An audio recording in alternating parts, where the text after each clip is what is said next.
All right, Coach Steve. So Yeah. it's good to have you here today in the studio. Thank you so much. So I know you are coaching business owners, busy professionals who want to change their mindset, elevate their wealth, elevate their life, and have a better future, not only for them but for their children and their grandchildren. Yes. So, tell me a little bit about you and why you got into the coaching business. Well, the reason I got into coaching business is because of my own personal experience. Like when I first came to the US, I didn't have my parents here. My parents, I come from very humble beginning. So I have to work my way through in a restaurant from dish room to the salad bar to fry and to doing grilling, really cooking. I started with 335 an hour. So by the time I got out of college to get my first professional job, I think I was making about $8.75 to $9. And then I got my first professional job. That was about $35,000 a year. So that comes up to be almost $18 an hour. Uh, really more than double my income. So that's when I realized there's opportunity. If you work hard and you have some goals in your mind, you have aspirations, Mm-hmm. you can be successful in America. Definitely. So when I got to my first job, I went to my first orientation. That's when I found out about 401k. You invest in your money and the company will match up to a certain percentage. I believe it's 6%. I jumped on it. That's when I started to ask questions about what does 401k mean? What is compound interest? What is dividend reinvestment? What is dollar cost averaging? That's when I started to focus on my own financial literacy, financial education. Then I said to myself, for me to do what I want to do, I need to live below my means so I can have extra money to invest. And I started to do it very early and on a consistent basis. So I've been through it all from $335 an hour Hmm. to making 35,000 at that time. That's when I realized there's opportunity for me to be wealthy one day. And I started investing in the stock market back in 1990. I started with mutual funds. I didn't know much at all. Hmm. But you know what I did? I learned, I studied, That's good. I found mentors, people that I look up to. That's how I learned.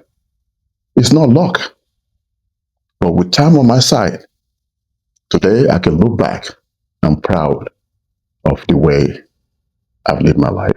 That's amazing. I was able to persevere, delay gratification, invest on a consistent basis, and continue to learn. Until today, I'm still learning.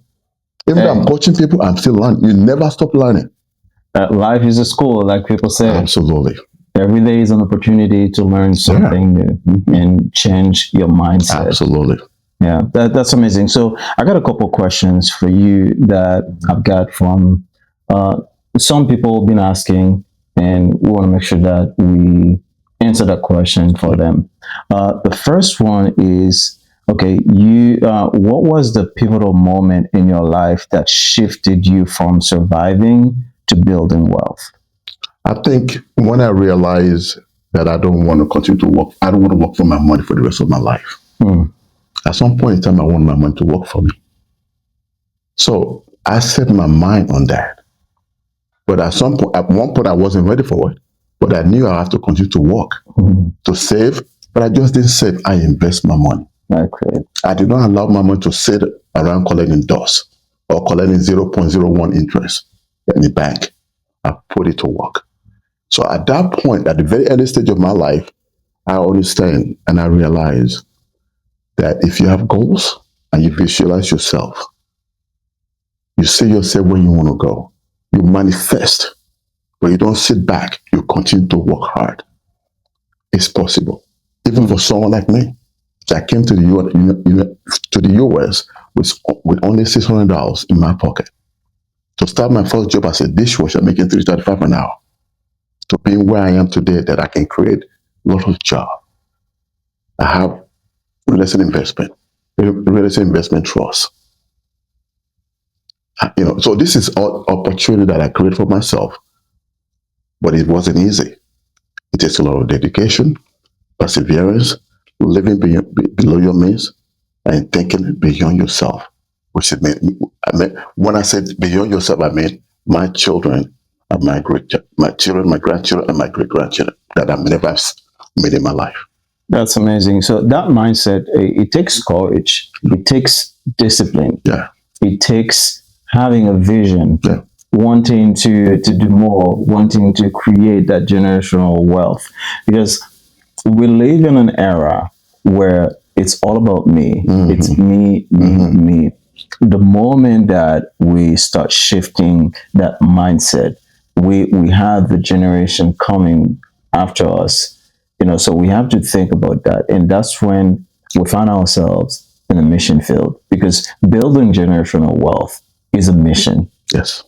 And I'm glad, I'm happy how you put it, and I hope people can relate to that. So here's my next question. So you talk about your first job as a dishwasher.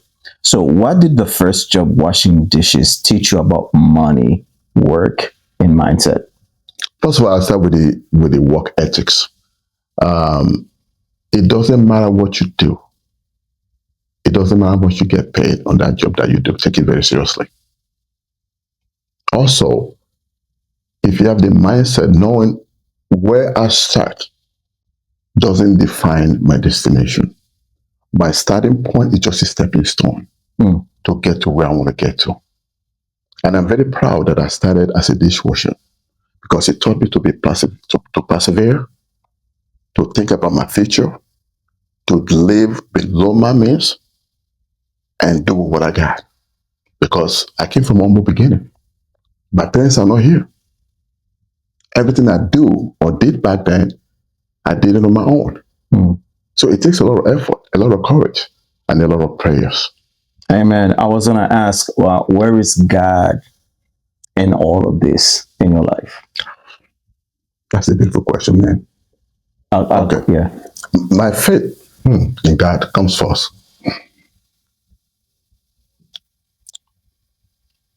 I'm so sorry, man. It's okay. It's fine. Without God, I would not be here right now. He gave me everything I got. Amen. And He can take it away. They blink on an eye. Just like that. That's why you have to be humble. You have to remember where it came from. It's not mine. It belongs to God. Amen. Indeed. Yeah. Sorry, man. No, it's okay. Yeah, I think many people can relate to that, because when we place God, in our decision making, because it says this in Proverbs 3, 5, and 6, to trust in the Lord with all your heart, lean not on your own understanding, and in all your ways submit to Him, and He will direct your path. Absolutely. It's a verse that we all can recite, but it's not a verse that everyone can abide by easily. It requires practice. It requires steadfastness. It requires patience, and it requires complete surrendering. Absolutely. You got to surrender your life to Him. Yeah. You got to understand where everything came from. We just here to really live in His words, in His learning. We are stewards of God. We don't own anything. I don't own anything. No, we don't. Including my children. God gave it to me. God gave them to me. Everything I own or have belongs to God. Amen. And when you think about that, you become more humble. You want to reach out and help people. You want to create more wealth. Yeah. So you can create more opportunity for people, because you know what you're doing it for. You're doing it for the men above. Amen. Thank you. Yeah. Thank you for that vulnerability. If somebody wants to get into the coaching masterclass that you provide, where can they find you? Oh, they can find me. They can go to www.freedomwealthelevation.com or support@freedomwealthelevation. We're also on all the social media, the Facebook, LinkedIn, YouTube, Instagram. So you can find us there as well.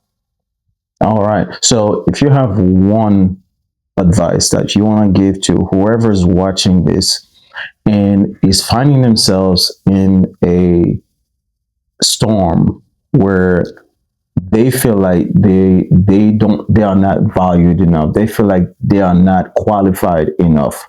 They feel like they can't keep going. What is one advice you will give somebody right now? I would say to those people that are watching, that are listening, life is a choice. Either you believe in yourself or you doubt yourself.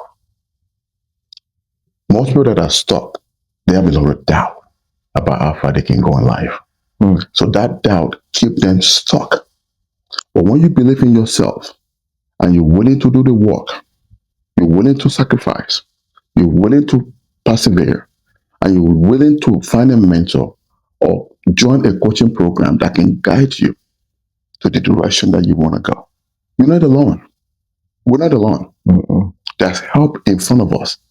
There's help everywhere we are. You just have to look for them. You have to reach out and you have to network. It's all in your mindset. The people, I tell people, the people you listen to and the choices you make will define your financial future in general. And the people you listen to may, including yourself. When you start to lie to yourself, money is the root of all evil. I can't make money. I'm too old. I'm too young. I don't have the time to invest my money. Money is too difficult to make. I got to learn. I got to go to school. No, you don't have to do all that. No. Those are all excuses. Get those excuses out of your way. You heard that? Out of the way. And really believe in yourself and give it a shot. Then I'll say one more thing. Let's go. Yep. So the last thing I'm going to say is that in life, in everything that you do, there are three things that matter: clarity, consistency, credibility. That's correct. Have clarity in everything that you do, everything that you want to put your mind into.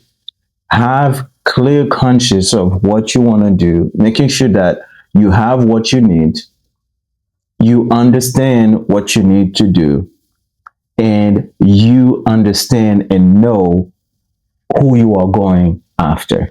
That's correct. And once you got that down, you need to be consistent. Yes. Consistent in your mindset. Yeah. What you want, what you are going after. You are building wealth. You have to be consistent and block out all the noise. Yes. Because as you progress, there's gonna be obstacles. Oh, yes. They're gonna come and they're gonna make you stumble. Steadfastness is the key to stay consistent. And credibility is when you have those little wins that you enjoy. Like no matter how little it is, you just celebrate it. Celebrate every little win, and that changes your mindset. That's correct. Little by little, little by little, because you don't have to wait for the big win. That's correct. If you want to wait for the big win, you will never celebrate. That's correct. Well said. Well said.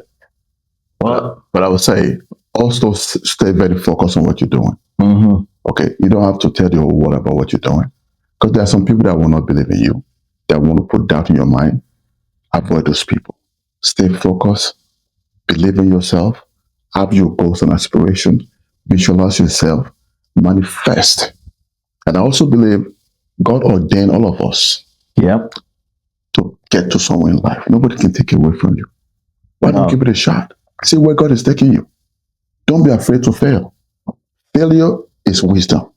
It's an opportunity to learn. I've failed several times and I keep getting up. Why? Because it teaches me wisdom. What do I need to do to get better next time? But when people are afraid to fail, that's why they don't invest their money. They don't invest in the stock market. They don't trust anybody because they're so afraid. Failure is part of life. Yeah, indeed. No, thank you, guys. If you want to hear more, you can follow Freedom Wealth Elevation on Instagram, Facebook, and YouTube, and follow us for more clarity content. Until then, you stay blessed. Thank you so much. It's a blessing, man. Thank you so much.